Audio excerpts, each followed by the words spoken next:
শ্রীমা বলেছিলেন, আমার এই বাইরের আকার বা চেহারা দিয়ে, অথবা আমি রামচন্দ্র মুখার্জির কন্যা বা শ্রীরামকৃষ্ণের স্ত্রী, এইভাবে আমাকে দেখো না বা বিচার করো না।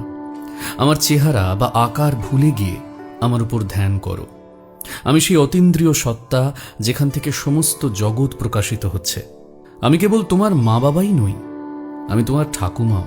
আমাকে এইভাবে জানো, এই আলোতে উপলব্ধি করো। পরবর্তীকালে স্বামী ভাস্করেশ্বরানন্দ জিজ্ঞাসা করেছিলেন, এটা কি দার্শনিকভাবেও সত্য যে আপনিই মা, জগৎ প্রসবিনীর ঘনীভূত মূর্তি? তিনি তখন দর্শন শাস্ত্রের MA ক্লাসের ছাত্র।